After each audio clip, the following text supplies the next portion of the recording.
नमस्कार दोस्तों, graphic mint के YouTube चैनल में आपका हार्दिक स्वागत है। आज अपने सीखने वाले हैं टैली प्राइम में मेडिकल स्टोर का कार्य किस तरीके से किया जाता है, एक्सपायरी, वेस्टेज, इन गुड्स को किस तरीके से रिकॉर्ड किया जाता है। आज इन्हीं के बारे में सीखेंगे। तो चलिए स्टार्ट करते हैं।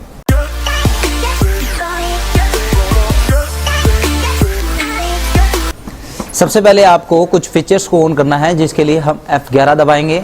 F11 दबाने के बाद यहां पर लिखा हुआ है मेंटेन या एनेबल बैचेस को ऑन कर देंगे और मेंटेन एक्सपायरी बैचेस को भी क्या कर देंगे, ऑन कर देंगे। जीएसटी के अंदर जाकर के जीएसटी नंबर यहां पे अपने जीएसटी नंबर लगा देंगे। तो मैं यहां पे जीएसटी नंबर लगा रहा हूं। जीएसटी नंबर यहां पे मेंशन करेंगे, कंट्रोल के साथ में कंट्रोल ए दबाते हुए इसे सेव करेंगे।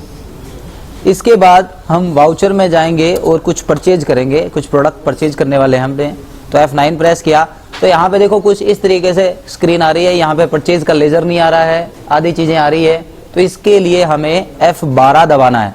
F12 दबाओगे तो यहाँ पे कॉन्फ़िगरेशन ओपन हो जाएगी इस वाउचर से रिलेटेड।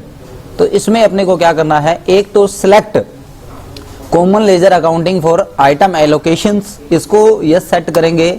इसके बाद यहां पर लिखा हुआ है शो बैलेंसेस, देखो इसमें लिखा हुआ है शो करंट बैलेंस, इस फीचर को भी हम ऑन कर देंगे। तो ये ऑन करते ही क्या हुआ, तो हमें यहाँ पे पूरा ये डिस्प्ले पूरी दिखाई देने लग गई, परचेज का लेजर, पार्टी लेजर, सारी चीजें दिखाई देने लग गई। अब हम 1 तारीख को एक बिल रिकॉर्ड कर रहे हैं। अब जैसे देखो इसमें बिल नंबर भी नहीं पूछ रहा है, तो वापस F12 दबाएंगे। यहाँ पे F12 दबाते हुए हम यहाँ पर provide supplier invoice detail option को यस सेट करेंगे। यस सेट किया, कंट्रोल ए दबाते हुए सेव किया। यहाँ पे सप्लायर इनवॉइस नंबर आ गया, मैंने इनवॉइस नंबर लगाया। यहाँ पे एक पार्टी ले ली, मैंने ले लिया जनता मेडिकल स्टोर। सन्ड्री क्रेडिटर के नीचे इसे बनाया और एंटर दबाते हुए यहाँ पे इसका जीएसटी नंबर फिल कर दिया मैंने। एंटर दबाइए और सेव कीजिए। फिर परचेज लेजर क्रिएट किया, purchase account under purchase group में इसे सेव करेंगे। अब एक चीज ये भी आ रही है, कई बार ये चीज भी परेशान करती है। यहाँ पे भी हमारा एक एंटर जो है वो वेस्ट जा रहा है, टैक्स क्लासिफिकेशन डिटेल। इसके लिए आप F12 दबाओगे और यहाँ पर लिखा हुआ है modified tax rate detail in GST, इस ऑप्शन को नो सेट करते हुए सेव करेंगे। अब वो नहीं पूछेगा। अब हमें एक आइटम क्रिएट करना है। आइटम क्रिएशन विंडो के ऊपर फिर से आपको कॉन्फ़िगरेशन यानी F12 यूज करना है। आपने इसे यस सेट करते हुए इसमें कुछ चीजों में बदलाव करना है। जैसे एक हम यहाँ पे करेंगे अल्टरनेट यूनिट यहां से ऑन कर देंगे। मेंटेन बैचेस ऑन है ही अपना। एमआरपी भी अगर चाहे अपने तो एमआरपी भी इसमें ऑन कर सकते हैं। कंट्रोल ए दबाते हुए सेव करेंगे। अब मैं यहाँ पे एक दवाई का नाम लिख रहा हूं। मैंने लिखा इसमें पैरासीटामोल 650 mg। और इससे पहले आप कंपनी का नाम भी लिख सकते हो। जैसे इसकी कंपनी का नाम क्या है, जैसे सिप्ला लिख दिया मैंने, पैरासीटामोल 650 mg। यहाँ पे आप कंपनी का नाम लिख दोगे। मैंने लिख दिया इसमें कौन सी कंपनी है, सिप्ला कंपनी का है। एंटर दबाया। यूनिट में पहली यूनिट जो है वो मैंने ले ली इसमें टैबलेट। पहली यूनिट कौन सी ले ली, टैबलेट ले ली। और टैबलेट को यहाँ पे देखो टैबलेट से ही मैच करते हुए इसे 0 ही रहने देंगे। एंटर दबाओ। फिर यहाँ पे अल्टरनेट यूनिट पूछ रहा है, तो अल्टरनेट यूनिट में हमें क्रिएट करना है और यहाँ पे लिखना है STR। STR का मतलब यहाँ पे है, पूरा नाम लिख देता हूं मैं, इसका नाम है पूरा स्ट्रिप। इसको सेट में ले लेंगे और इसे 2 कर देंगे। ये आधा पत्ता भी अगर हमें बेचना हो तो बिक सके, इसके लिए यहाँ पे 2 सेट करना है। एंटर दबाया।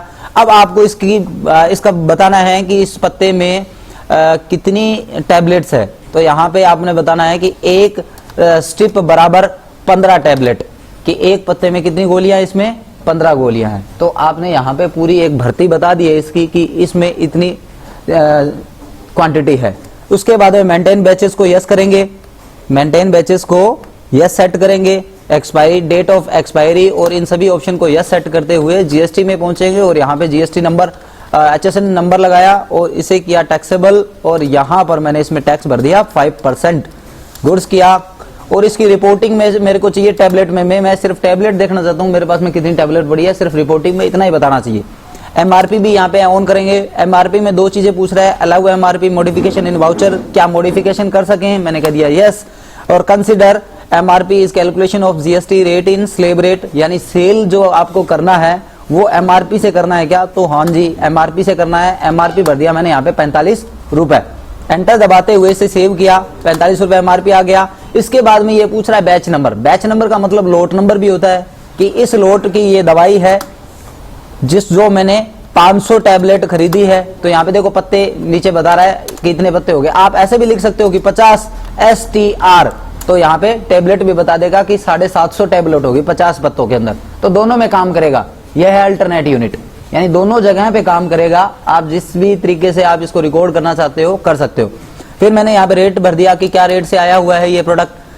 मैन्युफैक्चरिंग डेट क्या है, तो मैंने 1/4 भर दी। एक्सपायरी डेट क्या है, तो मैंने एक्सपायरी डेट एक बार भर दी इसमें 25/8/22 मैंने एक्सपायरी डेट भर दी है। भाई 25 अगस्त को ये दवाई क्या हो जाएगी, एक्सपायर हो जाएगी। एंटर दबाया और यहाँ पे मैंने लगाया SGST, ड्यूटीज एंड टैक्स के नीचे GST किया, स्टेट टैक्स किया, यहाँ पे कंट्रोल ए दबाते हुए इसे सेव किया। CGST duties and tax, GST किया, यहाँ पे सेंट्रल टैक्स किया और इसे एंटर दबाते हुए सेव कर दिया। राउंड ऑफ की हमें आवश्यकता नहीं है क्योंकि यहाँ पे राउंड ऑफ नहीं चाहिए अपने को, कोई पॉइंट में नहीं आ रहा है, तो एंटर दबाते हुए मैंने इसको सेव कर दिया। अब करेंगे सेल। ये तो हो गया परचेज। परचेज में तो हमने ये बताया कि इस दवाई की मैन्युफैक्चरिंग डेट ये है, एक्सपायरी डेट ये है, इस रेट पे इसे बेचना है। अब सेल कैसे करेंगे, सेल में ये देखो अपने आप ये फीचर ऑन हो जाएगी, इंक्लूसिव ऑफ टैक्सेस। अगर ये नहीं होती है ऑन तो F12 आप दबाएंगे सेल के अंदर, आपको F12 यूज करना है सेल में। और यहां पर लिखा हुआ है देखो टैक्स डिटेल के अंदर provide rate inclusive of tax for stock item, इसे यस सेट करेंगे और कंट्रोल ए दबाते हुए सेव करेंगे।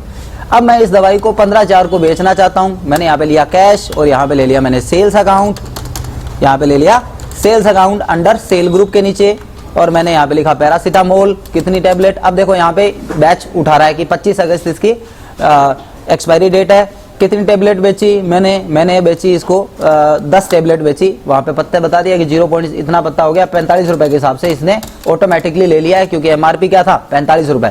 SGST लगाया, CGST लगाया। अब मुझे राउंड ऑफ की आवश्यकता है तो मैंने बनाया राउंड ऑफ इनडायरेक्ट एक्सपेंसेस के नीचे। लेजर का जो प्रकार है वो इनवॉइस राउंडिंग सिलेक्ट करेंगे, नॉर्मल सिलेक्ट करते हुए इसे सेव कर देंगे। तो ये हो गया।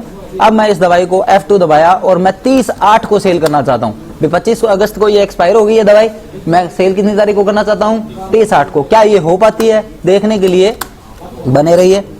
अब यहाँ पे लिखा मैंने पैरासीटामोल, एंटर दबाया।